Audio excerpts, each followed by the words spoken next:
एक समय की बात है। एक गांव में सफेद साड़ी वाली चुड़ैल का आतंक था। चुड़ैल रात भर गांव में घूमती और गांव का जो भी आदमी उसे दिखाई देता उसे वो घायल कर देती। अरे कोई तो बचाओ, मर गया रे। एक रात हरिया अपने खेत से अपने घर लौट रहा था कि तभी अचानक उसके सामने चुड़ैल आ जाती है। अरे बाप रे, ये चुड़ैल कहाँ से आ गई? आज तो मैं गया काम से।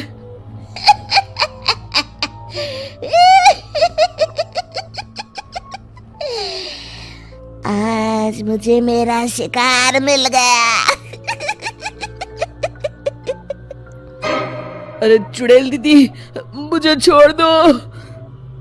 जैसे ही चुड़ैल हरिया की तरफ बढ़ती है, हरिया वहाँ से भाग जाता है और अपने घर के दरवाजे पे पहुँचता है। अरे भगवान, जल्दी से दरवाजा खोलो, मेरे पीछे चुड़ैल पड़ी है। हरिया की पत्नी जल्दी से दरवाजा खोल देती है। अरे आप इतना हाफ क्यों रहे हैं? अरे मेरे पीछे चुड़ैल पड़ी है, आज तो मैं बाल बाल बच गया। जल्दी से सभी दरवाजे और सभी खिड़कियों को बंद करके बत्ती बुझा दो। तभी चुड़ैल हरिया के घर के पास पहुंच जाती है। अरे वो आदमी कहाँ गायब हो गया? मैं भी देखती हूँ आखिर कब तक बचेगा। मैं अपने शिकार को इतनी आसानी से नहीं छोड़ती। इतना कहकर चुड़ैल वहां से चली जाती है। वहीं दूसरी तरफ हरिया और उसकी पत्नी दोनों अपने घर की खिड़की से ये सब देख रहे होते हैं। अरे बाप रे, ये तो बड़ी डरावनी चुड़ैल थी। अगले दिन ये बात आग की तरह पूरे गांव में फैल जाती है और धीरे धीरे लोग चुड़ैल के डर के मारे शाम होते ही अपने घरों से बाहर निकलना बंद कर देते हैं। कुछ दिनों के बाद भाई, मैंने तो इस चुड़ैल के डर के मारे रात को अपने खेतों को पानी देना बंद कर दिया है। कहीं मेरी फसल सूख गई तो मैं तो कहीं का नहीं रहूंगा। साहूकार का कर्जा कैसे चुकाऊंगा? अरे भाई, पूरे गांव वालों का यही हाल है। पता नहीं ये चुड़ैल हमारे गांव में कहां से आ गई। फिर एक दिन गांव के पास वाली नदी के किनारे एक बहुत बड़े तांत्रिक के आने की बात कुछ गांव वालों को पता चलती है। वो लोग जाके ये बात गांव के मुखिया को बताते हैं। मुखिया जी, नदी के किनारे एक बहुत ही पहुंचे हुए तांत्रिक बाबा आए हैं। हमें उनसे मदद मांगनी चाहिए। मैंने सुना है वो बड़े बड़े भूतों और चुड़ैलों को अपने वश में कर लेते हैं। मुखिया जी सभी गांव वालों को लेकर उस तांत्रिक के पास पहुंच जाते हैं। ओम फट स्वाहा, ओम फट स्वाहा। तभी तांत्रिक अपनी बंद आंखों को खोलकर कहता है, क्या बात है? तुम सब लोग यहाँ क्यों आए हो? मुखिया जी उस तांत्रिक को सारी बात बता देते हैं। अच्छा, तो ये बात है। और तांत्रिक अपनी आंखों को बंद कर लेता है।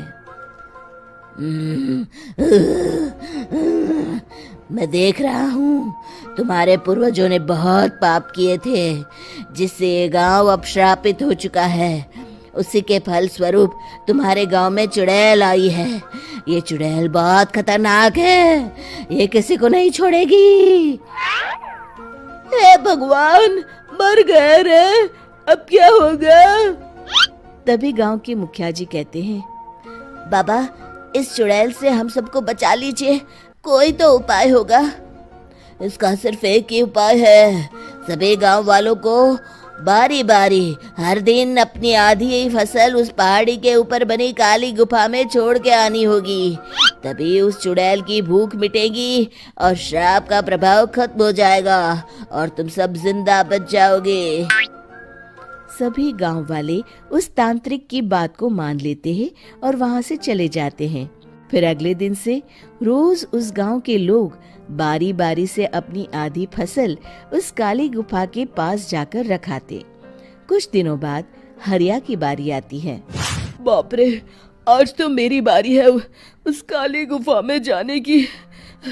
क्या करूं, वो तो बड़ी खतरनाक चुड़ैल है। मेरे तो हाथ पैर कांप रहे हैं। फिर हरिया डरते डरते अनाज की बोरियां अपनी बैलगाड़ी में लाद देता है।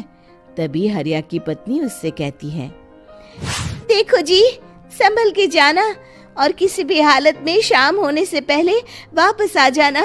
उस चुड़ैल का कोई भरोसा नहीं है जी। हरिया बैलगाड़ी में बैठते हुए कहता है, भगवान, मैं क्या वापस आऊंगा? लगता है अब तो मेरी खबर ही आएगी। इतना कहकर हरिया वहां से चला जाता है। रास्ते में जंगल से गुजरते हुए हरिया की बैलगाड़ी का एक चक्का बड़े गड्ढे में फंस जाता है। हे भगवान, अब ये क्या मुसीबत है? हरिया नीचे उतर के पूरी ताकत से अपनी बैलगाड़ी को गड्ढे से निकालने की कोशिश करता है। बहुत देर मेहनत करने के बाद हरिया की बैलगाड़ी उस गड्ढे से बाहर निकल जाती है। हे भगवान, अब तो शाम होने वाली है। आज तो मैं गया काम से। जैसे तैसे हरिया काली गुफा में पहुंच जाता है। अरे मर गया रे, यहाँ तो चारों तरफ डरावना माहौल है। मैंने यहाँ आने में बहुत देर कर दी, कहीं चुड़ैल नाराज ना हो जाए। हरिया अनाज की बोरियां वहां रख के जैसे ही जाने लगता है, तभी उसे किसी के आने की आवाज सुनाई देती है। हरिया एक कोने में छुपकर अंदर देखने लगता है। चुड़ैल वहां आती है और फिर अपने चेहरे से नकली चुड़ैल का मुखौटा निकाल देती है। हरिया ये देख के हक्का बक्का रह जाता है। तभी चुड़ैल कहती है, भैया यहाँ आना, आज तो बहुत अनाज आया है। इसे मिलाकर अब हमारे पास ढेर सारा अनाज जमा हो गया है। कल ही हम इसे शहर में बेच आएंगे और माला माल हो जाएंगे। तभी अंदर से नदी के किनारे वाला तांत्रिक बाहर आता है। अरे, ये तो तांत्रिक बाबा है। हाँ, अब तो हम दोनों की जिंदगी मजे में कटेगी। गांव वालों को बेवकूफ बनाना इतना भी मुश्किल नहीं था। लोग तो तुम्हें सच में असली चुड़ैल समझते हैं। हाँ, तुमने सही कहा। अब ये गांव वाले चुड़ैल के डर से जिंदगी भर इस काली गुफा में अनाज पहुंचाते रहेंगे। अच्छा, तो ये बात है। ये दोनों पूरे गांव वालों को बेवकूफ बना रहे हैं। अभी जाकर सबको बताता हूँ। हरिया उन दोनों की पूरी बातें सुन लेता है और जल्दी से वापस गांव में आता है। गांव वालों को पूरी बात बता देता है। इससे पहले वो दोनों हमारा अनाज लेकर शहर जाए, हमें उन दोनों को पकड़ना होगा। उधर दूसरी तरफ नकली तांत्रिक और नकली चुड़ैल बनी औरत एक बड़ी गाड़ी में सारा अनाज लाद के वहां से निकलने की तैयारी कर रहे होते हैं। जल्दी करो, इससे पहले हमें कोई देख ले। हमें यहाँ से निकलना होगा। और तभी वो दोनों देखते हैं कि सामने से सभी गांव वाले अपने अपने हाथों में मशाल लेके आ रहे हैं। दोनों बुरी तरह डर जाते हैं। रुक जाओ, तुम दोनों का भांडा फूट चुका है। अरे मर गए रे, ये गांव वाले कहाँ से आ गए? तुमने क्या सोचा इतनी आसानी से यहाँ से निकल जाओगे? ये अनाज हमने अपने खून पसीने से दिन रात खेतों में मेहनत करके उगाया है। दोनों मुखिया जी के पैरों में गिर जाते हैं। हमें माफ कर दीजिए, हम दोनों एक नंबर के कामचोर हैं। बिना मेहनत किए पैसे कमाना चाहते थे। हाँ हाँ, अब हम आगे से मेहनत मजदूरी करके पैसे कमाएंगे। हमें कुछ मत करना, हमें छोड़ दीजिए। इतना कह के दोनों गांव छोड़ के भाग जाते हैं और सभी गांव वाले फिर से खुशी खुशी रहने लगते हैं।